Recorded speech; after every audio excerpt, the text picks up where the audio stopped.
안녕하세요. 40대 초반 평범한 가장입니다. 평범한 가장이 대체 무슨 사연이 있어서 이렇게까지 하나 싶으시겠네요. 하지만 사연 없는 무덤 없듯이 가슴 속 사연 없는 사람이 어디 있겠습니까? 출근길에 자주 듣던 채널인데 오늘은 문득 옛날 생각이 나서 지난 이야기를 풀어보려고 합니다. 세상에 사람 참 안 변한다는 말이 있잖아요. 그런데 제 아내를 보니 사람이 변하기도 하나 봅니다. 10년이면 강산도 변한다는데 사람이라고 안 변하겠어요? 결혼 생활 동안 저는 아내 성격 탓에 화병이 나서 단명하는 줄 알았어요. 게다가 둘이서 싸우기도 많이 싸우기까지 했었네요. 그래도 애들 엄마라고 처음에는 대화도 해보고 가르쳐도 봤는데 참 그놈의 착한 심성이 늘 문제였어요. 착한 아내가 뭐가 문제냐고 하시겠지만 그냥 착한 사람이 아니라 속 없이 착한 사람 옆에 있으면 정말 미쳐버립니다. 게다가 착한 사람들은 꼭 주변의 하이에나들처럼 이용해 먹는 사람들이 있기 마련이잖아요.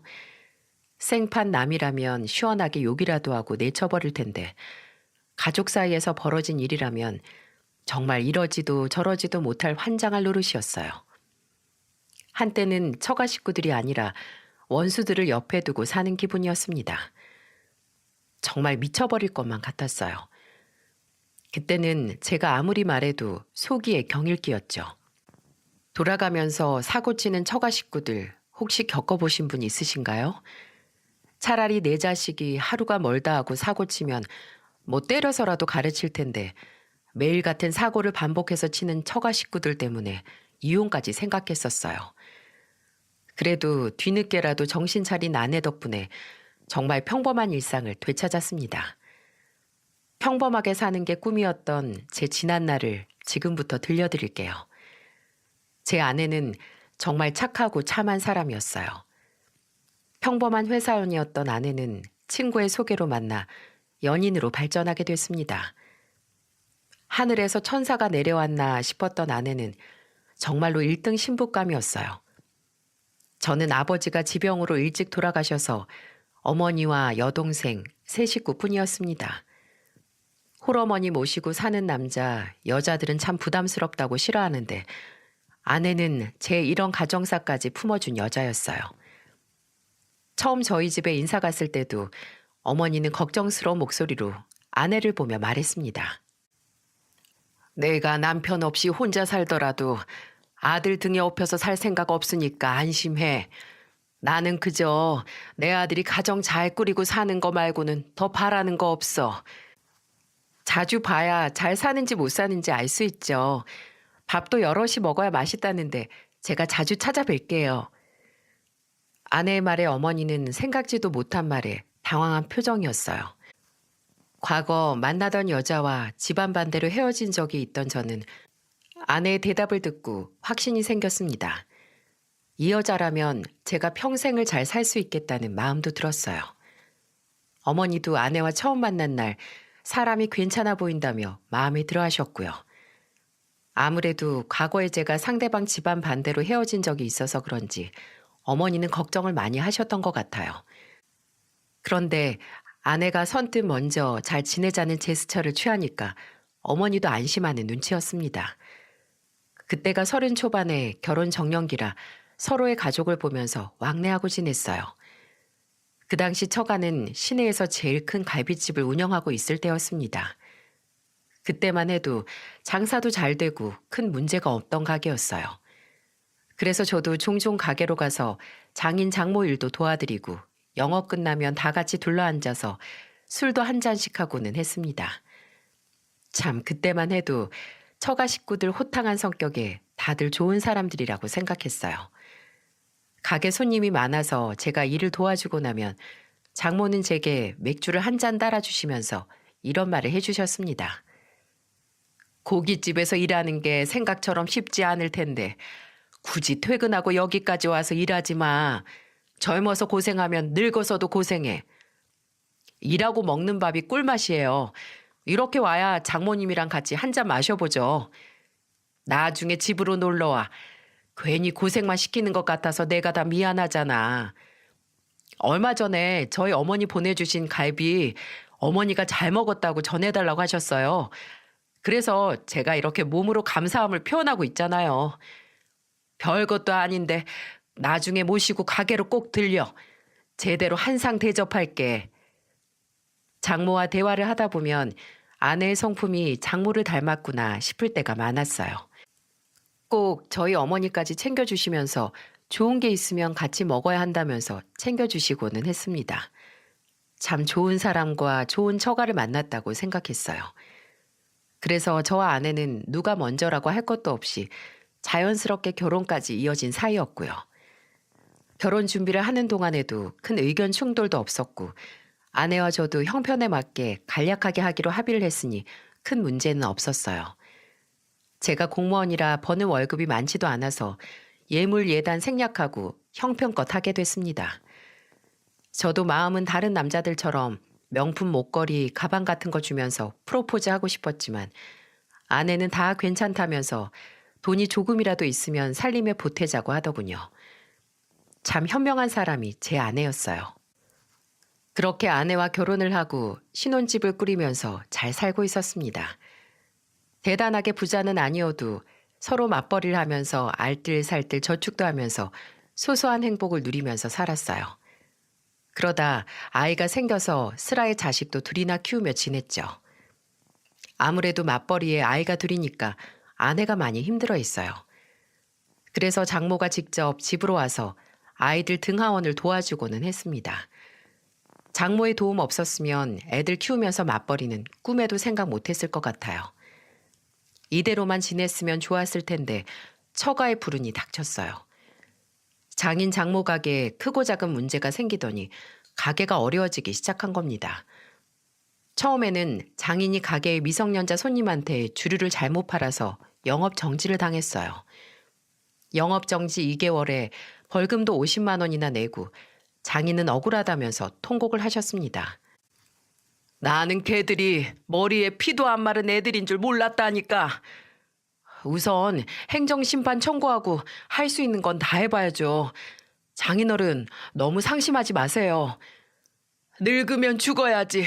사람도 몰라보고. 내가 속이 답답해서 그래. 장인은 가슴을 치며 울었고 저는 주변 지인들한테 물어보면서 행정심판을 진행할 수 있게 도와드렸어요. 바로 문을 닫게 할 수 없으니 집행정지 신청도에서 최대한 늦춰보려고도 했고요. 결과적으로 행정심판을 통해 감경받을 수 있었습니다. 벌금 면제와 영업정지도 2달에서 1달로 줄일 수 있었고요. 그런데 물에 빠진 사람 건져놨더니 보집 내놓으라고 한다는 말처럼 장인은 제 노력에도 성에 안 찬다는 듯 결과를 듣고는 저를 보며 이렇게 말하더군요. 공무원 사위가 백방으로 뛰어다니길래 영업정지는 피하는 줄 알았더니 1달이나 가게 문을 닫아야 된다고. 벌금도 면제되고 영업정지 1달로 줄었으면 그나마 피해는 줄었잖아요. 영업을 못하는데 손해는 똑같지. 아유, 내 팔자야. 공무원 사위라 특혜 좀 보나 했더니 아유, 끈빨이 안 좋네. 제 일로도 바쁜데 전문 행정사 찾아다니면서 직접 발로 뛴 거예요. 그럼 그냥 영업정지 2달에 벌금도 50만 원이나 내세요. 제가 가서 그냥 그대로 벌 달게 받겠습니다.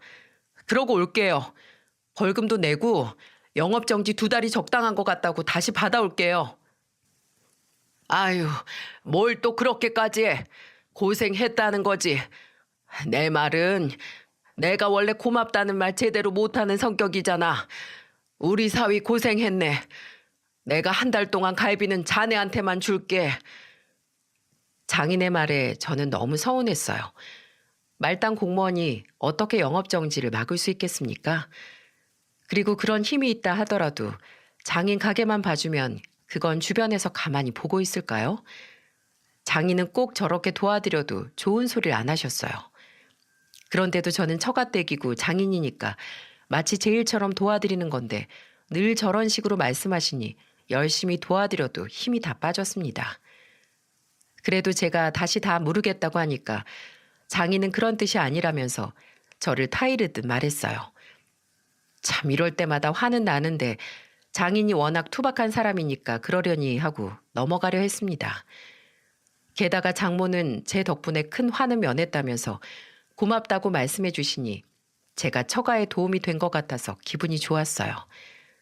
그렇게 영업정지 한 달 뒤 영업을 시작했는데 매출이 급격히 떨어지고 있었습니다. 경기 불황에다가 한 달 사이 근처에 비슷한 고깃집이 생기면서 손님들이 많이 떨어져 나간 거예요. 참 장사가 안 되는 건 도와드릴 수는 없고 그저 불난집 바라보듯 발만 동동 굴렀습니다. 처가에는 형님 처제도 있었는데 사고만 안 치면 다행일 정도로 별 도움이 안 됐어요. 장인 장모 가게가 망해가는데도 늘 돈 타령만 해대는 자식들이었죠. 그러니 장인이나 장모가 더 아내한테 의지하며 지냈던 것 같아요. 형님은 중고차 영업사원이었는데 세상에 돈밖에 모르는 인간이었어요. 저도 자식을 둘이나 키워서 빠듯한데 맨날 전화해서 한다는 소리가 이런 소리였습니다. 매제, 차 바꿀 때 안 됐어? 진짜 괜찮은 차가 나와서 제일 먼저 내가 전화했어. 지금 큰애가 곧 유치원 들어가는데 제가 차 살 여유가 어딨어요. 있는 차도 팔고 자전거 타고 다니게 생겼어요. 에이, 큰애가 유치원을 가니까 차를 더 사야 되는 거야. 요즘은 부모 차가 애들 계급이 된다고. 요즘 애들 차 마크만 봐도 가격 다 한다니까? 아직 그 정도 아니에요. 뱁새가 황새 쫓아가다 가랑이 찢어진다는데 분수껏 살아야죠. 시간 되면 형님이 갈비집 한번 가보세요. 인건비 줄인다고 직원도 많이 줄이셨대요. 망해가는 가게 내가 발을 왜 담가? 다 같이 죽는 꼴이지. 아, 됐어. 나도 매제한테 차 안 팔어. 늘 이렇게 차를 사라면서 전화했다가 제가 안 산다고 하면 삐져서 전화를 끊고는 했어요. 진짜 속보여서 돈이 있어도 사기 싫게 만들었습니다. 아내와 제가 맞벌이를 하면서 사니까 돈이 있는 줄 알았는지 잊을만 하면 전화해서 중고차를 사라고 권하는 거예요. 그러면서 장인 장모 가게에 가보라고 하면 거길 왜 가냐면서 쫓기듯이 전화를 끊어버렸어요. 참 제가 봐도 한심했던 게 부모님 가게가 망해가면 같이 나서서 도우려고 할 텐데 형님이야말로 남의 집에 불난 거 구경하듯이 나 몰라라였습니다. 그 와중에도 장인 장모 가게는 거의 손님이 없다시피 해서 같이 일하던 직원도 정리하고 두 분이서 감당하고 계셨어요. 그때 아내가 퇴근하면 가게를 한 번씩 들렸는데 아내마저 할 일이 없어서 그냥 돌아올 만큼 심각한 상황이었습니다. 그런데 장사가 안 되니까 장인이 안 좋은 쪽으로 쓰기 시작했어요. 1인분에 250g씩 나가던 걸 150g씩 나가다가 딱 걸린 거예요. 보통 고깃집 2인분씩 주문하니까 아무도 모를 줄 알았는지 마음대로 팔다가 딱 걸린 거죠. 하필 고깃집 하다 폐업한 손님한테 걸려서 발뺌해도 소용이 없었어요. 그런데도 장인은 뻔뻔스럽게 말했어요. 어차피 다 줘도 남길 텐데 내가 미리 뺀 거지 뭐. 원하면 다시 준다고 해도 막무가내야. 아버님, 그래도 손님상에 나가야 되는 건 다 나갔어야죠. 남겨도 그 사람들이 남기는 건데 왜 그러세요? 그거 아까워서 어떻게 버려? 쓰레기 버리는 것도 돈인 거 몰라? 난 그것도 아까워서 아끼려고 발버둥을 이렇게 치잖아. 나도 남은 거 모아서 다시 팔면 속이 편한 줄 알아? 지금 재탕하신다는 거예요? 그거 진짜 큰일 나요. 월세 밀려서 죽게 생겼는데 그럼 지금 누굴 걱정하는 거야? 저는 장인어른 말에 충격받고 할 말을 잃었습니다. 그래서 정말 큰일 나겠구나 싶었는데 바로 며칠 뒤 누군가 장인이 반찬 재탕하는 걸 신고한 겁니다. 진짜 걱정했던 일이 벌어지자 어떻게 풀어가야 할지 막막했어요. 벌금도 100만 원이나 됐고 지난번 미성년자한테 술 잘못 팔았을 때랑은 차원이 아주 달랐어요. 또 안 좋은 소문은 더 빨리 퍼진다더니 그나마 몇 없던 손님도 발길을 뚝 끊어버렸습니다. 장인 장모는 결국 가게를 처분하기로 결정했어요. 장사를 할수록 적자였고 그때 당장 가게를 처분해도 적자를 피할 수 없었습니다. 살던 집도 처분해서 버텨오던 가게인데 장인 장모는 허탈함을 감추지 못했어요. 결국 사는 곳도 월세집으로 옮긴 장인 장모는 정말 가지고 있는 걸 다 잃고 월세살이를 하게 된 겁니다. 아무리 살기 어렵다고 해도 장인이 가게를 닫게 될 거라고는 상상 못 했어요. 장인이 장사를 막장으로 하긴 했어도 그동안 장모가 가게를 잘 운영했기 때문에 단골도 꽤 있었거든요. 하지만 장인의 잘못된 판단으로 결국 폐업까지 하게 되자 장모도 상심이 컸어요. 그런데 정말 문제는 폐업 후부터였습니다. 안 그래도 술 좋아하는 장인 술판만 버리고 있는 거예요. 한 번은 장모가 아내한테 울면서 전화까지 걸어서 하소연을 하더군요. 내가 진짜 속 터져 죽겠다. 아니 허구한 날 집에서 술만 마시고 나갈 생각을 안 해. 처음에는 저 사람도 속상하니까 저러겠지 했어. 근데 이게 벌써 몇 달째야 정말. 엄마, 일단 진정해. 내가 가볼 테니까 우선 아빠 술부터 숨겨.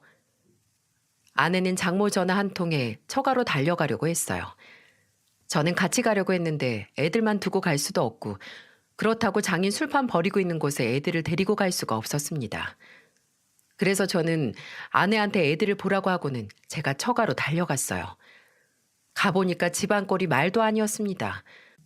바닥에는 마른 그릇이 엎어져 있었고 장인은 술병을 들고 거실에 누워있는 게 보였어요.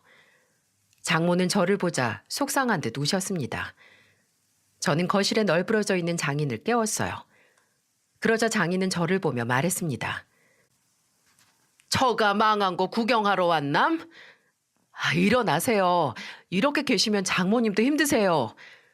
자네 장모가 뭐가 힘들어? 나 몰래 장모만 용돈 주고 있는 거 내가 모를 줄 알아? 장모님 요즘 저희 집에 오셔서 애들 봐주시고 밥도 챙겨주세요. 그럼 제가 당연히 용돈이라도 챙겨드려야죠. 그럼 그거 내가 할 테니까 그 돈 놔줘. 할 일도 없는데 가서 애들이나 보게. 무슨 그런 말을 하세요. 아무리 손자 손녀라도 애들 보는 거 힘든 일이에요. 장모님이 용돈 따로 혼자 쓰시는 것도 아니잖아요. 됐어. 나는 이제 차 샀으니까 밖에서 안 들어올 거야. 차를 사다뇨? 아버님 돈 없으시잖아요. 내가 돈이 없지 용기가 없어? 차는 용기로 사는 거야. 저는 장인이 또 무슨 짓을 했나 의심스러웠어요. 그런데 나중에 알고 보니 형님이 이런 짓을 만든 거예요. 장모는 장인이 차 산 거 모르고 있다가 그날 차 샀다는 말 듣고 기절할 뻔할 정도였습니다. 형님은 그달에 실적 올리려고 장인이 가게 처분했다는 소식을 듣고 그 돈으로 차를 뽑게 만든 거였어요. 진짜 기가 막혔습니다. 세상에 차는 산다고 그냥 굴러가나요? 유지비라는 게 있는 건데 이제 일도 못하는 장인한테 차를 사게 하면 어쩌자는 건지 상식적으로 이해가 안 갔어요. 게다가 고양이한테 생선 맡긴 것처럼 늘 불안했습니다. 술 좋아하는 장인한테 차키가 생겼으니 걱정이 이만저만이 아니었어요. 정말 장인 장모 갈비집 폐업한 후부터 처가에는 사건 사고가 끊이질 않았습니다. 그날 장인 집에 있던 술병을 전부 챙겨서 집으로 왔어요. 이미 만취한 사람 데리고 더 얘기해봐야 입만 아플 것 같았거든요. 저는 집을 나오기 전 장모를 보면서 무슨 일이 있으면 혼자서 저희 집으로 오라고 말씀드렸습니다. 그냥 잠깐이라도 계시다가 장인 술이라도 깨면 가시라는 거였어요. 그동안 장모가 저희 집에서 일을 많이 도와주셨거든요. 그래서 제가 용돈도 많진 않아도 조금씩 챙겨드렸던 건데 그걸 장인이 알고 괜히 장모한테 화풀이를 하니까 저로서는 방법이 그뿐이었어요. 저희 집을 장모 피난처처럼 이용하라고 제안을 한 거죠. 장모는 걱정 말라며 말했지만 저는 걱정이 깊어져만 갔습니다. 제가 이렇게 장인 장모 때문에 골머리를 썩는 동안 속 없는 아내가 또 사고를 쳤어요. 이번에도 형님이었습니다. 진짜 집안 식구들 여기저기 옆에 붙어서 사고만 만드는 존재였는데 제가 곱게 볼 리가 있겠습니까? 형님은 가족들 중에서도 제 아내를 거의 호구처럼 생각하는 것 같았어요. 장인한테 차 팔았을 때는 제가 100번 양보해서 아들과 아버지 사이니까 제가 중간에서 감히 이래라 저래라 말할 입장이 아니었죠. 그런데 제 아내한테 돈 빌려갔다는 말을 듣고는 제가 참았던 화가 폭발하고 말았습니다. 그날 제가 퇴근하고 애들과 거실에서 놀아주고 있었어요.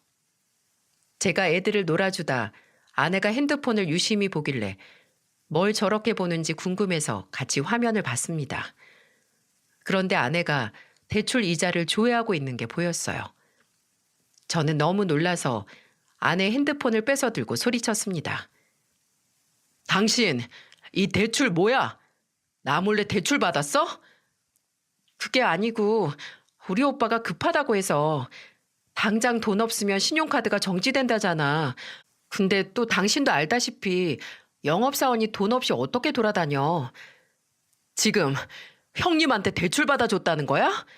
형님이 장인어른 장모님 어려울 때도 차 팔아 먹으려고 호시탐탐 기회만 노리던 사람이야.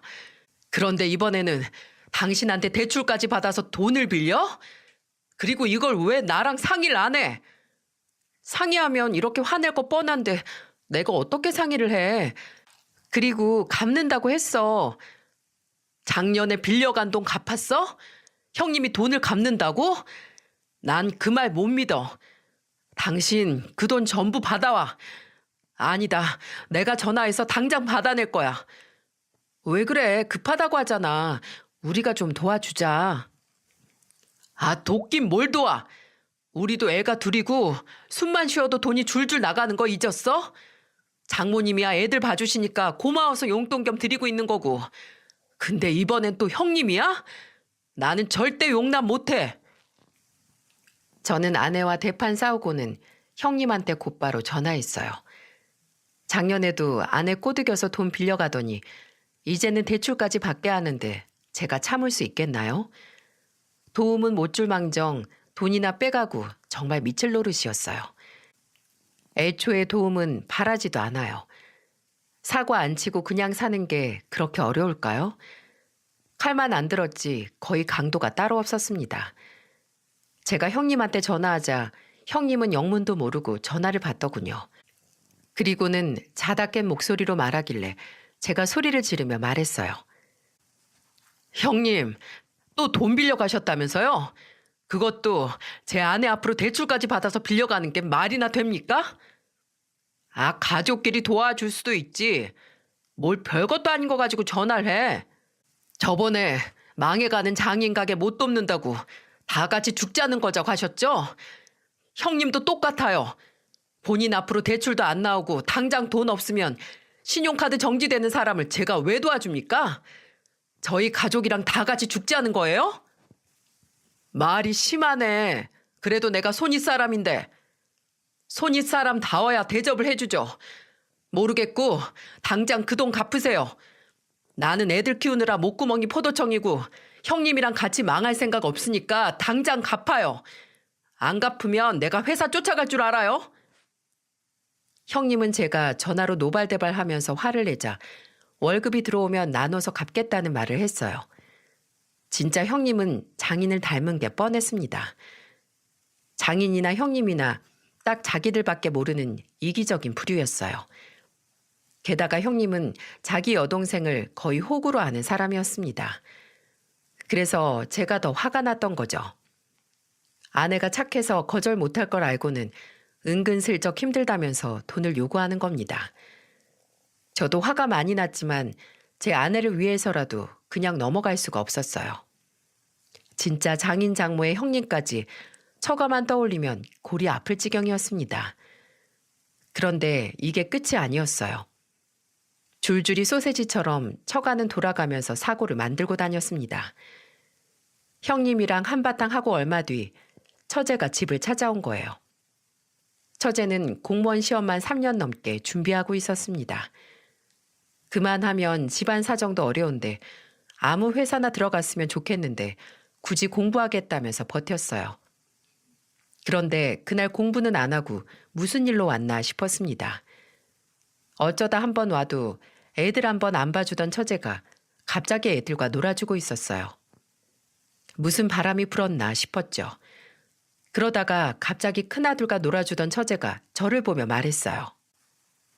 요즘에 애들 영어 유치원 다닌다는데 형부는 애들 영어 유치원 생각 없으세요? 그런 학원이 얼마나 비싼데. 영어 가르치려다가 등골 빠지겠던데? 에이, 그래도 요즘은 학교 가기 전에 영어 다 떼고 간대요. 영어 유치원이 부담스러우면 집에서라도 가르쳐야 되는 거 아니에요? 누가 가르쳐? 집안에 제대로 영어 하는 사람도 없는데. 애들 교육에 욕심 부리면 한도 끝도 없는 거야. 그냥 알아서 배우게 놔두는 게 제일 좋은 거야. 그럼 형부, 제가 유학이라도 다녀와서 애들 한번 가르쳐 볼까요? 처제 유학 가려고? 공무원 시험은 아예 포기한 거야? 공무원 시험 열심히 해봐야 답도 없는데 유학 가볼까 하고요. 형부가 저 유학 비용 좀 도와주면 어때요? 가만 보면 처제는 나한테 뭐 돈 맡겨놨어? 저번에 학원비도 그러더니 내가 왜 그 돈을 보태? 그냥 적당한 직장이나 알아봐. 내가 뭐 혼자 나 좋으라고 유학 가겠어요? 다녀와서 애들 가르치겠다잖아요. 자기 공부도 못하면서 무슨 애들을 가르치겠다는 거야? 하던 공부도 못하면서. 처제 그런 소리 할 거면 나가. 얼마 전에도 형님이랑 돈 때문에 싸워서 난 머리 아프니까. 처제는 유학을 가겠다면서 애들 핑계까지 대며 저한테 유학 비용을 달라는 거였어요. 어쩐지 뜸을 들인다 싶었는데 예상은 적중했습니다. 제가 처제한테 화를 내자 처제는 말도 안 되는 억지 소리를 늘어놨고 그때 장모님이 보온병을 들고 아내와 같이 들어왔습니다. 그런데 집에 처제가 있는 걸 보고 의아해하며 물었어요. 정말 어이가 없던 게 처제는 장모를 보면서 형부가 자기 유학 비용도 안 빌려준다면서 억울하다는 듯 이러는 겁니다. 진짜 그 상황이 기가 막혔어요. 가재는 개편이라고 장모가 자기 편을 들어줄 거라고 생각했나 봅니다. 장모는 처제 말을 듣자마자 보온병을 내려두고 손으로 등을 내리치며 말했어요. 여기가 어디라고 찾아와서 또 돈 타령이야? 부끄럽지도 않어? 이거 다 네 언니 얼굴에 먹칠하는 거야. 아, 엄마, 왜 때려? 형부 공무원인데 대출 좀 받아서 나 좀 도와줄 수도 있는 거지. 가족 좋다는 게 뭐야? 너는 이 기집애야. 가족도 아니야. 당장 나가. 내가 아주 남편의 아들의 딸까지 사고만 치는 통에 사이복이 쪽팔려서 내일 당장이라도 죽고 싶다. 무슨 그런 소리를 해. 알았어. 갈 거야. 간다고. 처제는 괜히 볼멘 소리를 하고는 집을 나가버렸습니다. 저는 바닥에 앉아서 눈물을 닦는 장모를 일으켰어요. 장모는 저를 보면서 미안하다고 연신 사과를 하는데 제가 다 마음이 안 좋았습니다. 제가 괜찮다고 장모를 달랬고 장모는 그런 저를 보며 보온병을 꺼내 보이더니 제 생일이라 미역국 가져왔다면서 주방으로 가셨어요. 매년 제 생일마다 장모는 꼭 미역국을 직접 챙겨주셨습니다. 그러니 제가 장모를 외면할 수 있었겠나요? 아내도 그런 장모 모습에 고맙다며 말했어요. 이런 장모 덕에 제가 처가를 외면 못하는 것도 있었습니다. 한창 가게가 잘 됐을 때는 제 생일 선물까지 챙겨주던 분이었네요. 그날 저는 장모한테 힘든데 안 챙겨줘도 된다고 했는데 장모는 이런 말을 했습니다. 내가 예전처럼 여유가 없어서 선물도 못 주는데 미역국이라도 잘 먹어주면 나야 좋지. 저 선물 필요 없어요. 장모님 이제 몸도 피곤하실 텐데 애들 계속 봐주시는 것도 너무 감사드려요. 우리 집 식구들이 자네를 자꾸 힘들게 하니까 내가 그런 거라도 해야지. 내가 이렇게 대신 사과할게. 날 봐서라도 자네가 마음 좀 풀어. 장모는 그날 저한테 사과를 하면서 제 생일상을 차려주셨어요. 귀한 거라면서 보리굴비까지 챙겨오셔서 직접 구워주셨습니다. 장모는 밥이 보약이라면서 많이 먹으라며 상을 준비하셨어요. 이런 마음이 어찌나 고맙던지 꼭 엄마 밥상처럼 따뜻했어요. 그래서 저는 정말 큰 결심을 했습니다. 살고 있던 월세방 집주인이 갑자기 월세를 올리는 바람에 장모가 건물 청소 일을 알아보고 있다는 거예요. 안 그래도 관절 안 좋은 장모가 얼마나 고생할까 싶었습니다. 월세를 올린다는 말에도 장인은 일 나갈 생각이 없으니 장모가 나가는 거였어요. 참 이런 상황에 제가 처가를 도와줘봐야 장인이 더 놀고 먹으려고 할까봐 도와주고 싶지 않았습니다. 그래서 정말 장인만 생각하면 절대 해주고 싶지 않았는데 장모가 너무 힘이 들 것 같아서 제가 전세를 알아보고 있었어요. 아내와 상의 끝에 공무원 대출을 받아서 제 명의로 전셋집을 계약했습니다. 그리고 아내와 처가댁으로 가서 계약한 집에 대해 말했어요. 그러자 장인은 기쁜 목소리로 제 손을 덥석 잡더니 이렇게 말하는 거예요. 우리 사위가 역시 최고야, 최고. 아들놈 하나 있는 건 자기 부모가 길바닥으로 나 앉아도 눈 하나 깜짝 안 하는데 우리 사위 덕에 내가 이사도 하고 내가 복에 겨웠네. 우리 사위가 아주 복덩이야. 고맙네, 사위. 제가 전셋집도 대출까지 받아서 마련해 드린 거니까 장인어른도 이제 나가서 일자리 좀 알아보세요. 그럼 이제 매달 월세 나갈 일도 없는데 돈 모으려면 나도 소일거리라도 찾아봐야지. 걱정 말게. 장인어른은 꼭 일자리 구할 거라면서 큰 소리를 쳤어요. 장모는 저한테 고맙다면서 앞으로 손도 안 벌리게 열심히 살 거라며 말했습니다. 저는 장모를 보면서 걱정 말고 마음 편히 지내라고 했어요. 그리고 절대 청소일 하지 말고 장모 관절 조심하라고 당부까지 드렸죠. 그런데 이런 제 좋은 생각과 달리 장인이 제일 편하게 지냈습니다. 장모는 청소가 아닌 다른 일이라도 구해보려고 바빴는데 장인은 여전히 친구들을 만나서 술만 마셨어요. 한 번은 장인이 전화해서 저한테 집으로 와보라며 전화를 했습니다. 그리 멀지 않은 거리라서 저는 아내와 애들만 집에 두고 혼자 갔어요. 왠지 술에 취한 장인 목소리가 심상치 않았거든요. 그런데 제 예상대로 장인은 술에 잔뜩 취해 있었습니다. 만취한 장인을 보자 깊은 한숨이 나왔어요.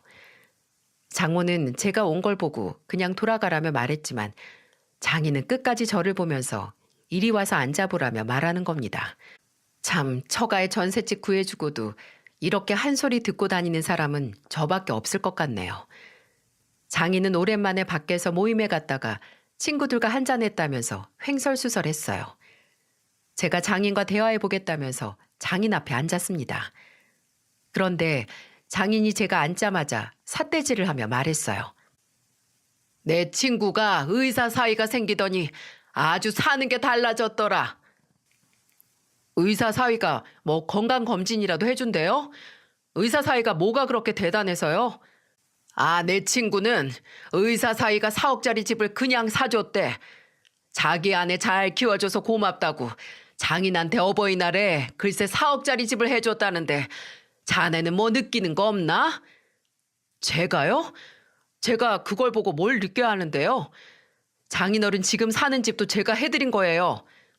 나는 꼴랑 24평 전셋집에 사는데 우리 친구는 사위가 사준 4억짜리 아파트에 살고 있고 내 팔자야. 전셋집 받고 좋아할 때가 아니었는데 이게 뭐야? 에휴, 불쌍한 내 팔자야. 지금 제가 전셋집 해줬다고 제 앞에서 한탄하시는 거예요? 진짜 장인어른 너무하시네요. 제가 장모님 생각해서 해드린 집이에요. 그렇게 싫으시면 장인어른 혼자 나가세요.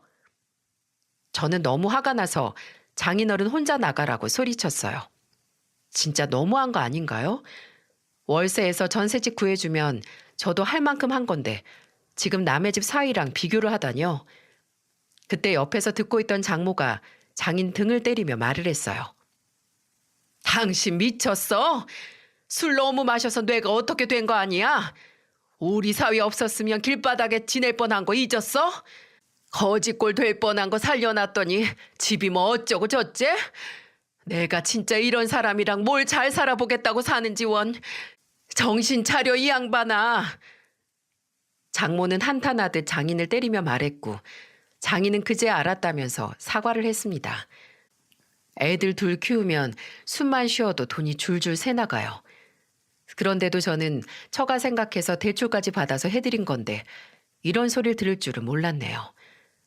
물론 대단한 말 듣자고 한 건 아닌데 너무 억울했습니다. 장모는 끝까지 장인을 때리면서 한탄했고 저는 자포자기 하듯이 처가를 나왔어요. 참 해줘도 난리, 안 해줘도 난리. 대체 이게 뭐 하는 짓인가요?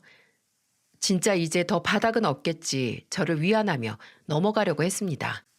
그런데 정말 한번 고삐 풀린 망아지는 다시 잡기 힘들다고 장인은 그야말로 사고뭉치가 됐습니다. 아마 이 사건이 아내마저 바뀌게 한 결정적인 사건 같아요. 오랜만에 주말을 보내고 있는데 아내가 방에서 한참을 통화를 하고 있는 겁니다. 그래서 영 수상하길래 방으로 가봤어요. 그런데 아내가 지친 목소리로 장인과 통화를 하고 있는 것 같았어요. 아내가 전화기를 붙들고는 이렇게 말했습니다. 아빠, 정말 왜 그래? 제발 그냥 조용히 좀 살 수 없어? 나 진짜 아빠 때문에 이혼 당해도 싸. 그러니까 왜 술을 먹고 운전을 하냐고. 아니, 애초에 돈도 없으면서 밖에서 술을 왜 마시고 운전은 또 왜 하는 거야? 그러고는 돈 없다고 벌금 내게 나한테 돈 달라는 말이 나와? 저는 아내가 소리를 지르며 하는 소리를 듣고 기가 막혔어요. 그리고 진짜 우려했던 사고가 터지자 아찔했습니다. 형님이 꾸역꾸역 장인한테 차를 팔더니 기어코 사고가 터진 거였죠. 진짜 고양이한테 생선 맡긴 꼴이었습니다.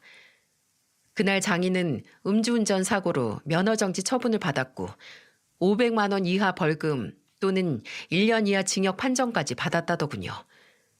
그런데 이제 벌금 낼 돈이 없으니까 장인이 아내한테 돈을 빌려달라고 전화를 했던 상황이었어요. 저는 더 이상 참을 수가 없더라고요. 더 이상은 사고 칠 게 없다고 생각했는데 장인 덕에 참아온 인내심이 폭발하고 만 거죠. 물론 장모를 위한 집이었지만 처가의 전셋집까지 구해주면서 저는 그저 두 분이 잘 살길 바랬습니다. 술만 먹으면 정신 놓는 장인이 이런 제 마음을 알 리가 있겠습니까? 그날 저는 아내가 들고 있던 전화기를 뺏어 들고 장인한테 소리쳤어요. 진짜 제가 웬만하면 참으려고 했는데 진짜 해도 해도 너무하시네요. 왜 그렇게 저희 부부를 못 괴롭혀서 안달이에요? 저도 장인어른처럼 친구 처가댁이랑 비교 한번 해볼까요? 아니, 최소한 도움은 못 줘도 짐은 되지 말아야 될 거 아니에요. 제 친구는요, 처가에서 애들 학원비도 내준다는데 장인어른은 맨날 이렇게 푼돈도 없어서 빌려가시고. 어때요? 듣기 좋으세요? 자네, 내가 일단 다 설명할게. 그게 어떻게 된 일이냐면 내가 모임 가서 술을 한잔 했는데 대리비가 없잖아. 근데 또 내가 염치가 있지. 자네한테 전화해서 대리 좀 불러달라고 할 수도 없는 노릇이고 직접 오다가 그렇게 됐네. 그래도 사람 안 다친 게 어디야? 뭐요? 지금 다행이라는 말이 나와요? 나 이제 사위 못 해먹겠으니까 의사 사위 구하러 가세요. 네? 처제한테 돈 많은 남자 만나서 평생 장인어른 뒤치다거리 하라고 해보던져. 혹시 알아요? 처제가 부자 남편 얻어서 장인어른 4억짜리 집 사줄지도 모르잖아요. 지금 사시는 집 제가 빼버릴 테니까 알아서 하세요. 저는 이제 장모님만 제 집에서 모시고 살 거예요. 진짜 집 뺄 거라고요. 나도 한다면 하는 사람이에요. 진짜 뺄 거고 할 겁니다. 절대 그냥은 안 넘어가요. 자네, 아니 그걸 그렇게 막 빼면 어떡하나. 일단 내 말을 들어보라니까. 장인은 다급한 목소리로 자기 얘기 좀 들어달라고 말했지만 저는 더 듣고 싶지도 않았습니다. 아내는 깊은 한숨을 쉬면서 제게 사과를 하고는 돈 안 빌려드릴 거라면서 단호하게 말했어요.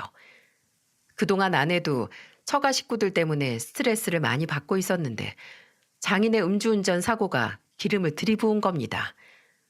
아내는 그날 혼자 주방에서 소주를 마셨어요. 사위인 제 속도 상하는데 자식인 아내 속은 편하겠어요?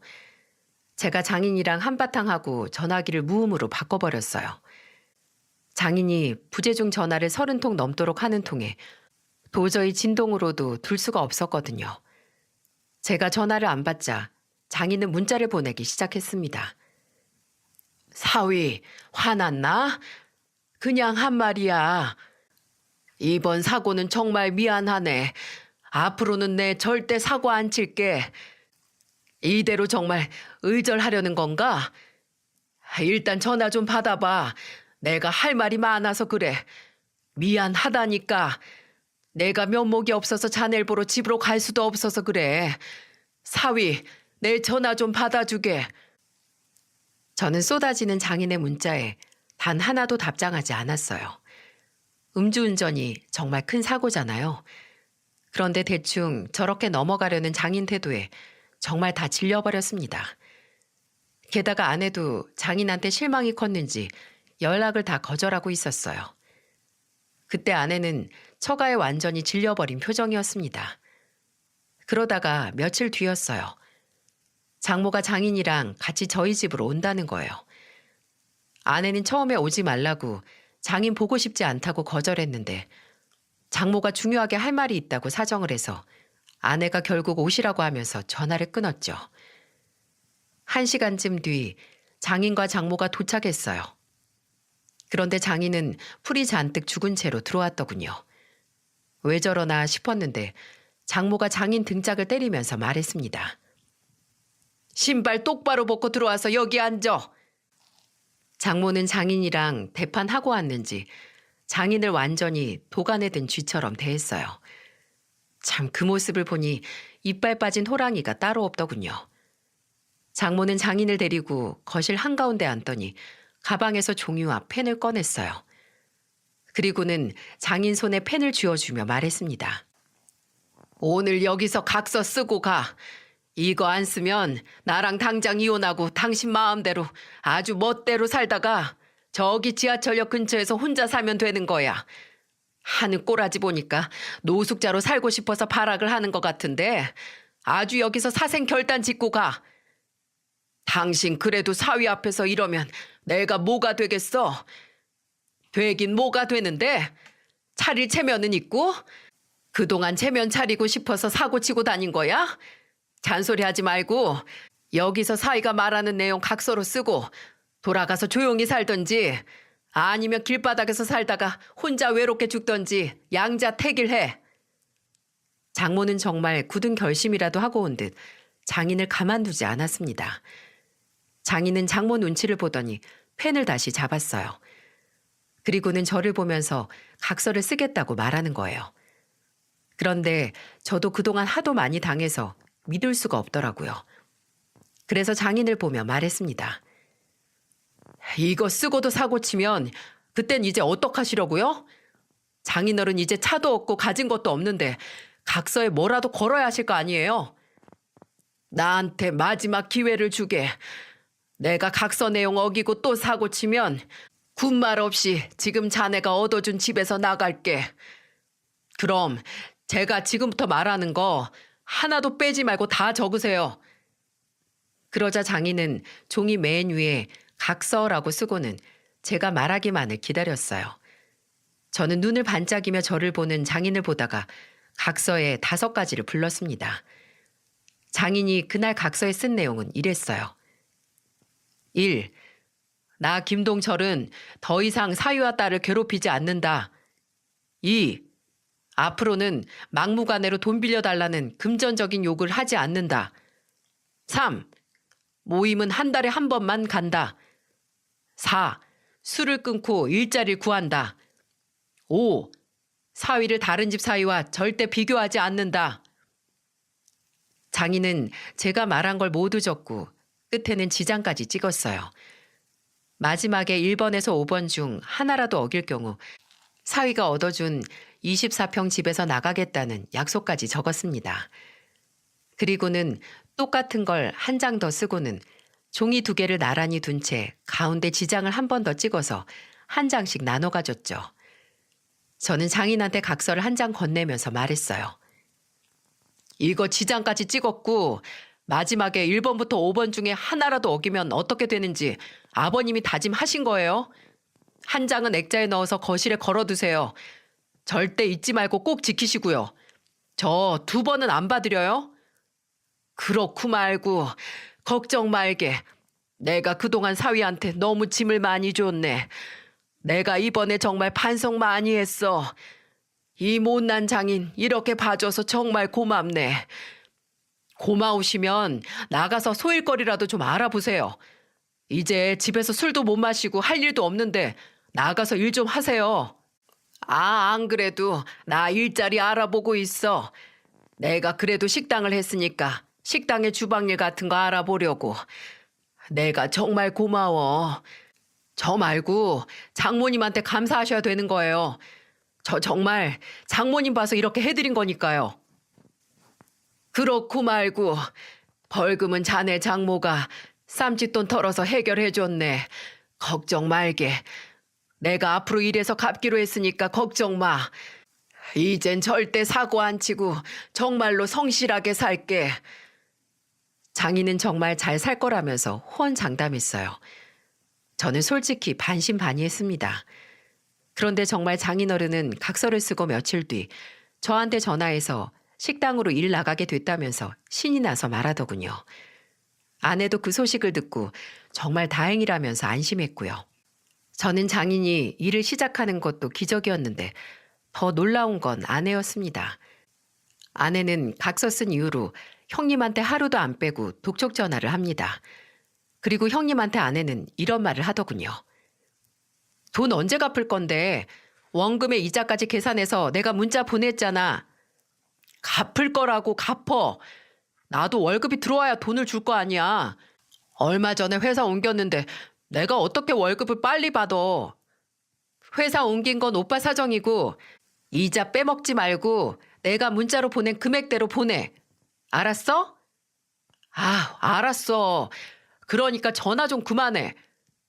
10일이 월급날이라고 했지?